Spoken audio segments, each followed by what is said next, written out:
Let's get started. Good morning, everyone. I'd like to call this Polk County Board of Commissioners meeting to order on January 17th. It is 9 a.m. Please join me for the Pledge of Allegiance. Pledge allegiance to the flag of the United States and to the republic which stands one nation, indivisible, with liberty and justice.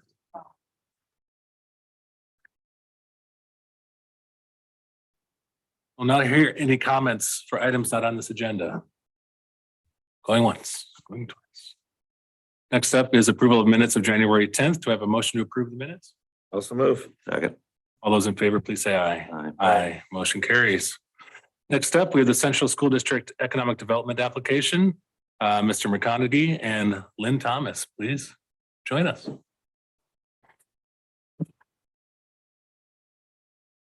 Welcome.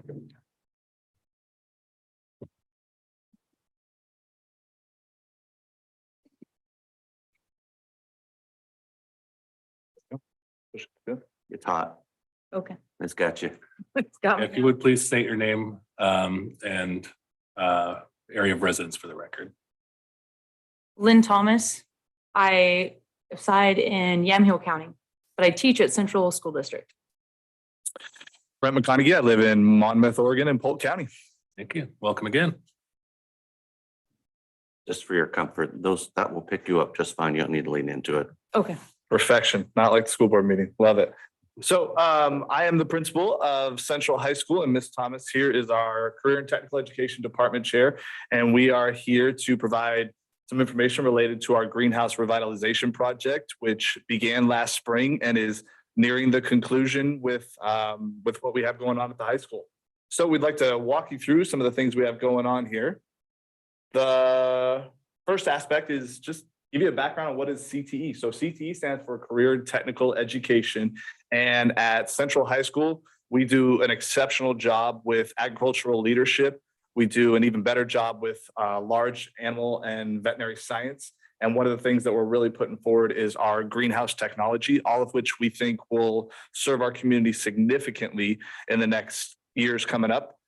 Some of the things that you might see from a normal CTE program is we really work hard to make sure that we have employability skills. So we try and get our kids along pathways that get them to graduate with specific skills that can benefit our community. So if you have somebody like Lynn Thomas, who's got her own pathway programs with large and veterinary science or with greenhouse and soil science, she's actually able to graduate between 12 to 30 students every single school year with those pathways, which is pretty incredible when you consider the county surrounded by do not graduate between 6 to 8. So that's pretty fantastic numbers for us. The other thing we want to make sure that we start doing is you see a lot of us with our students. We save an enormous amount of money with our students when it comes to college credit, more specifically our dual enrollment or our Willamette Promise. And with Lynn's program, we do a great job of making sure that those students come forward with those college credit programs. And we save a lot of money at Western Oregon University and Chemeketa Community College, which goes a long way. And then finally, one of the biggest things that we're hoping to do better is keep producing workers that go into a high paying job. Instead of going into minimum wage service jobs, they're going into higher paying commercial jobs or higher paying career jobs that are able to start their careers off in a pretty solid way. That right there will hopefully lead us to having a community of higher wage earners and keeping them in this community. So one of the things that this grant that we're asking for here is about is our plant science and greenhouse. This is the greenhouse and what it will look like hopefully within the next couple of weeks to months. And the classes that you can see there are all 5 classes. And if you look at those are also those classes that I just talked about that lead to a program, a study, or a pathway, a career pathway for our students. So not just do they have to be an intro to agriculture, but they need to go through a whole heck of a lot of additional programs that pretty much create brand new soil expert technicians within this industry. And that's not something you can say for a lot of high school kids coming out. And the other thing that you could really point out is when it comes to, I'm in charge of the master schedule at Central High School. This is one of the absolute best things you can possibly have as a high school principal, because if we're able to put kids in these particular classes, we can anticipate exactly what our school is going to need going forward. And then furthermore, it helps us even more to create bigger classes and bigger programs of study that can go through this. So the goal is when we have this greenhouse going full speed ahead, that we can every single period have a minimum of 35 kids. Well, Lynn doesn't want 35, but a minimum of 20 to 35 kids going through that greenhouse, utilizing different aspects of it. And that's one aspect that from a school scheduling perspective, it's incredible. And when you put those numbers together in a school year like we have at Central High School, and if we can get 30 to 40% of our school population within that greenhouse, then we've done an incredible thing, not just in getting those kids access, but giving them a reason to come to high school. Because one of the biggest issues that we have in the state of Oregon is our chronic absenteeism. Last year at Central High School, our chronic absenteeism was around 52%. Now we're at about 67% to about 70%, depending on which classes. But here's the best part. When kids are in Lynn's plant science and greenhouse classes, or with Seth Stevens, and when they use plant science or using their particular aspects of study, the chronic absenteeism rate is less than 20%. Kids go to school when they have something they want to go to, and they want to go to Lynn's class. They want to go to Seth Stevens's class. They want to go to Abby Chase's class. They want to go to Jeff Witt's and Wendy Boyak's. And those are some of our CTE teachers that do a truly incredible job. So this project goes a long way to not only creating something within our community to be excited about, but it keeps kids in school. And being able to complete this project has a verifiable statistic right behind kids coming to that school and coming every single day to complete those classes. So I'm going to turn it over to Lynn now, because she's going to go over a lot of the specifics when it comes to the data, as she's been leading this from the start. So just to give you a little background information, our greenhouse that we had there was a plastic structure, a hoop house. We had one complete one that had several holes in it where we weren't really teaching the kids high wage, high demand skills to be able to get them out into the workforce where they need. So we jumped on board, and we weren't ADA compliant. We couldn't have wheelchairs out there. And so that's really, Abby and I felt like we were doing a disservice to the kiddos because we couldn't give those kids the opportunity to go out there with us to the greenhouse. So we went with the need for a new greenhouse, ones that were industry standard, gave technology standards out there that the kids could go directly from our greenhouse at a high school and go directly into the nursery fields or whatever greenhouse operation. We're going to leave it a wide range because it could go whichever way you want it to go, and still be able to use all the technology that is now out there to programming to growing plants.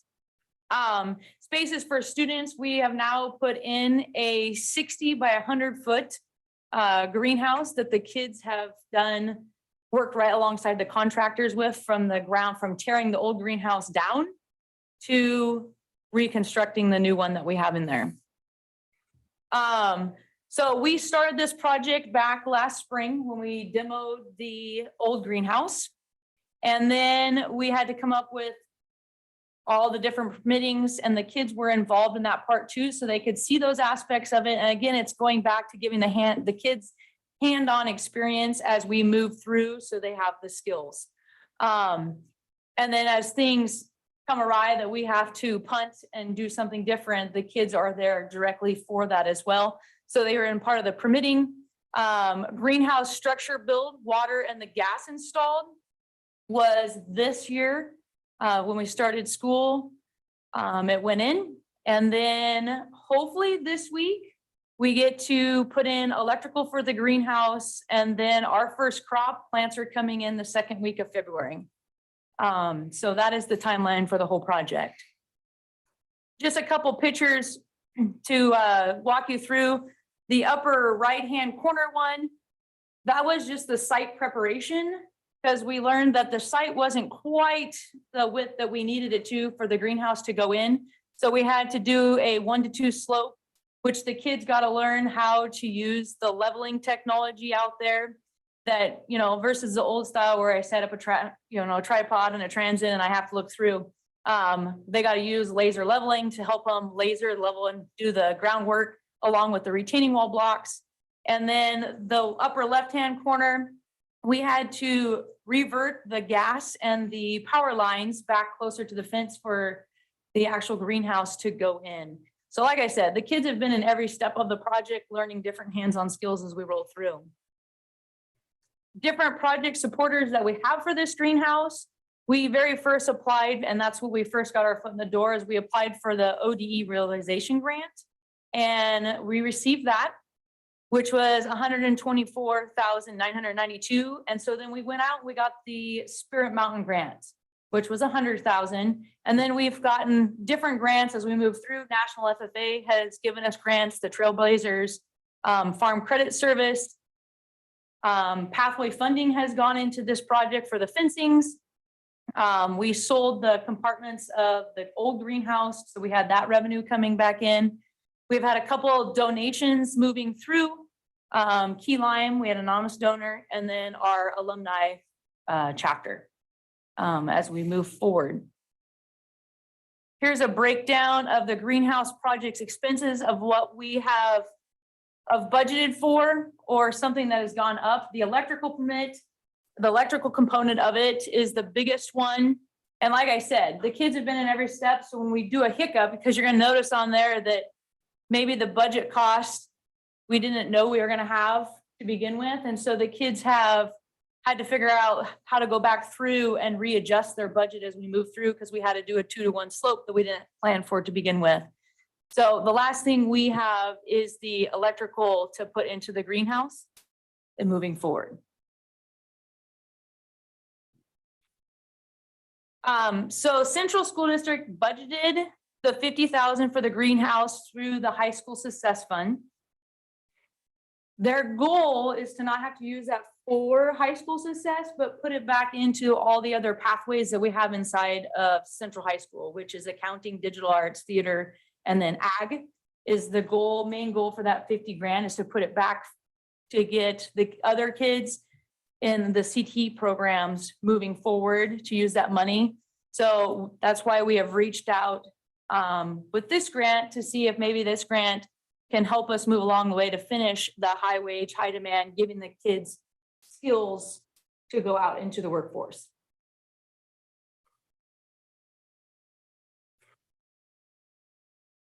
Oh, that's about it, right? Yep.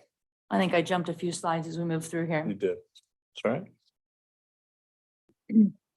So one of the couple people we need to really thank is Donna Servignon, who was our previous principal at Central High School, and she was also our director of secondary education. She started with this particular grant and did an incredible job. And our superintendent, Dr. Jennifer Kabista, did an incredible job in making sure that we had the leadership and the financial resources to make sure that we had the contacts to do that. And then we have a lot of people behind us, as you can see, that have done a lot of behind the scenes lobbying and a lot of behind the scenes relationship building to make sure that this program is successful, not just for the kids in our community, but for our entire county, because this greenhouse is about to be completed, and we're pretty excited for the amount of high paying jobs that we're going to bring to this community. So thank you for your time. Any questions you can ask, we're here to answer. I have several. What's the contingency line for this? How much money in contingency?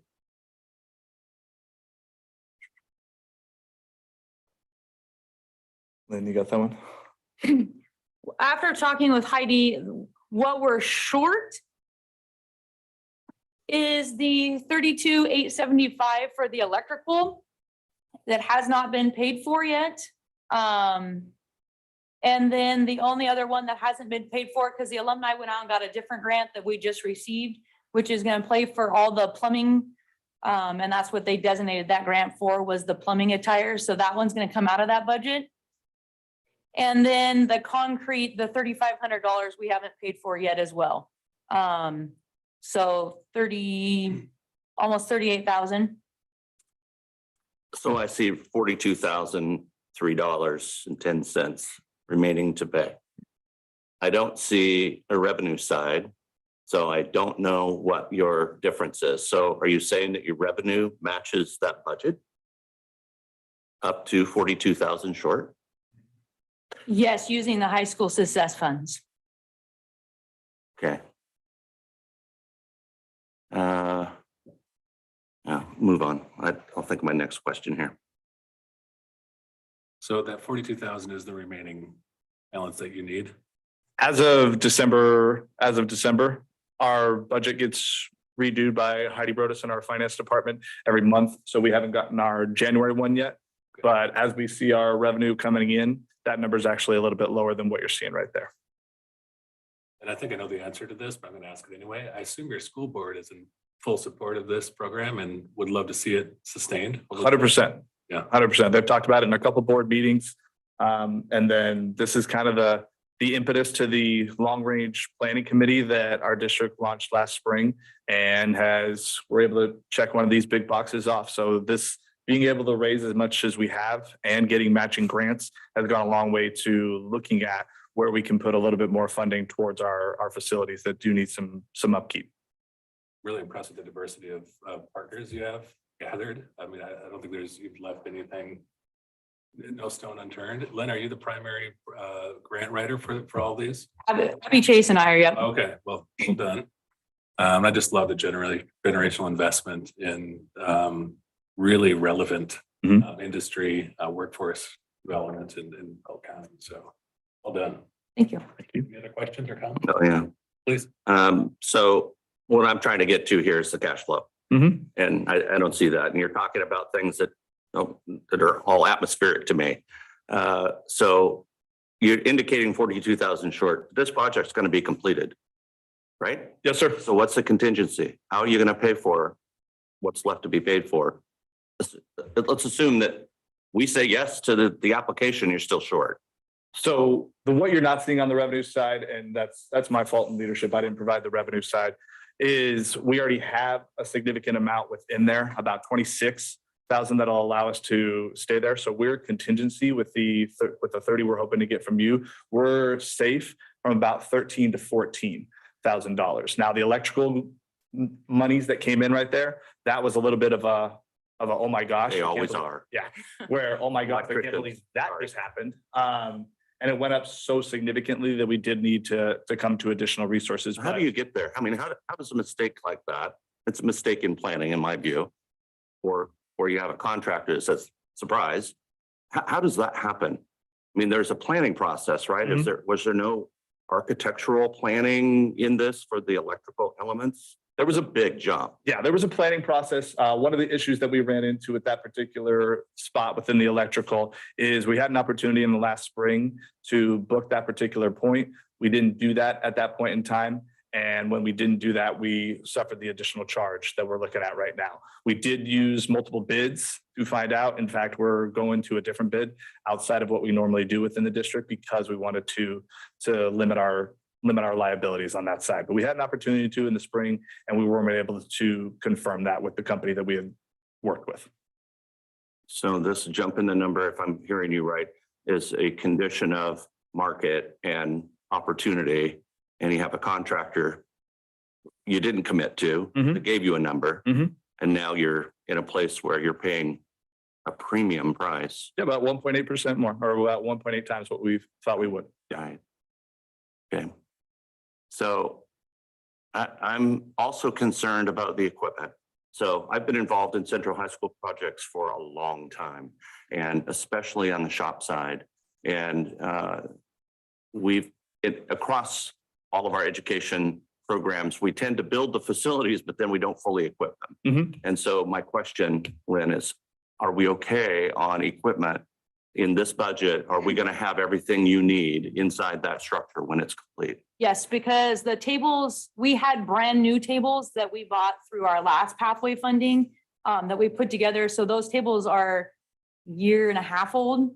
And so those tables are actually sitting in the Hort shop right now to go back into the new greenhouse. And we can actually use all of them versus some of them still sitting in a box because we have the room for them. But tables and water lines and everything will be in there. Okay, and then finally, if we were to step out on a limb and fund beyond your request, there would be money left over in your planning? Would some of that money, would that money go back into a fund that we know would help fund other CTE needs as you've described? Yes. we would look to, if there were any additional funds given, which would be fantastic for us. We do have additional needs in other programs. Lynn's looks like she's going to have a pretty amazing job for the next 3 to 10 years. So she gets to stay there till retirement. But some of the things that we need to seriously start considering within our school district are other pathway opportunities. And we've talked about that as a district, but some of the things that you could start to see very easily from us is what do we start looking at when it comes to mental health within CTE? What does it look like when it comes to auto service? What does it look like when it comes to mentoring programs? And what does it look like when it comes to culinary? Those are things that we talked about in our long-range planning committees with Dr. Kabista and a couple of our school board members, Mr. Love and Mr. Wool. And those are things that are primary points for us as a school that we have to create more pathways for our kids to engage. Well, I'm, as Lynn knows, and we haven't met, but I don't think, but I am a monster proponent of CTE programs, and most of us should know the statistics today about what CTE does for kids in high schools, especially, but even down to middle school. We know there's great advantages there. And I want to make certain that I'm doing my part to lean into the funding for a program that we know is, as you said, kids want to show up for. They're not just housed there as a place to keep them for the day, which sadly we know, and I've got lots of experience in this as well, in shop classes, that's what has happened in a lot over the years. So I want to have opportunities for programs that kids are waiting in line trying to sign up for. I concur with her with regard to 35. And I've said that especially in traded sector training elements where that many people don't belong in the space, period. And because of safety reasons and attention spans. So I would hope that we'll do all we can in the future to look at, if we have this many kids that are trying to get in here, that we figure out what's the next steps of expanding these kinds of opportunities, and don't just put a red line under it and say, well, that's as good as it gets.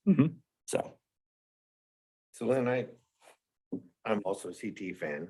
I'm also an FFA fan. I see you got your jacket on. Yep. So I can see this being a huge step to get those students into the FFA program that usually wouldn't have exposure to that area. So all of our kids that are through either my classes or right now Steph Stevens' class, or when Abby gets back next year, either whoever is enrolled in our classes is automatically an FFA member because we're an affiliate membership. Yes, does it give them more opportunities and a foot inside the door to get out there and get outside your comfort zone? Yes. Perfect. But with this greenhouse, we're not just going to do plants like we have done in the past. We're actually going to step it. We're going to start doing bulbs and blueberries and flowers. That way they can actually see from the time we grow, to give them the experience of like floral shops, growing the bulbs, picking, and then actually making centerpieces or arrangements out of them. So Lots of possibilities. lots of possibilities with the space that we have now. Yes. So commissioners, I could tell you, I've known Lynn for a long time. And I've watched her entire life, I think, grow in our community, and all of the leadership and all the things she's done, and her true dedication to the kids. And, you know, I was hands down a yes from the site visit, from my perspective, for $30,000, but we're 42,000 from reaching the goal. And I would suggest that we go outside our lines of normal operation with this grant and finish the job. So I would suggest that we fund this to $42,000. So I'd be happy to have that argument today. I don't think you can get much argument today. The strength of this application and the project and its promise for the future is something I would love to be a part of. My question though, to your question, was the contingency element. Do you foresee any other unexpected costs over the life of the project? Anytime you have Lynn Thomas, there's always going to be some unexpected cost that comes across my email at 10 p.m. at night. One unexpected cost that might come within the next couple of weeks is we're a little concerned with security. So there might be an addition of fencing provided around it, which I wholeheartedly support. Lynn does pretty well with her welding class, and we can look at buying materials at a It's at a lower rate and her team can do it. So that's probably the only last contingency we have. The electrical was really our only big cost left. But over the last couple of weeks, Lynn and I have been talking about security and how much we want to make sure that facility is roped off, gated off as much as we can have it. And from what on your presentation, of the 42,000, that plumbing of $4,070 been paid for? Yep. It's actually only owe 38,000. Correct. If we had a January budget, we would be able to show that to you that we're at 38, yeah. But we'll still take your 42. The other thing I would advocate, of course, is on the security side of things, and this is your operation. And my suggestion simply is, it's a part of the school grounds. Mhm. It's not a part of this project. I mean, I get that it's around this project, but the security, that's your job. Yep. And it's not her job. Agreed. So, good, thank you. So I've made a motion. Okay, Will all this be completed our fiscal year by June 30th? Yes, Yes. will be completed that better be completed as the second week of February because we have plants coming into Mhm. plants. Okay. And then operationally, in the following years, is there a need for funding or not funding? There is no additional need for funding outside of what we already have within our allotted maintenance dollars and facilities that we already operate. So that'll be a school district cost that we'll take care of. I was just trying to get you within your 30 and then the following fiscal year add more, so you didn't have to violate that. It doesn't seem like we can make that work. yeah, Okay, motions for 42,000. It is. 38,000, 42? Mhm.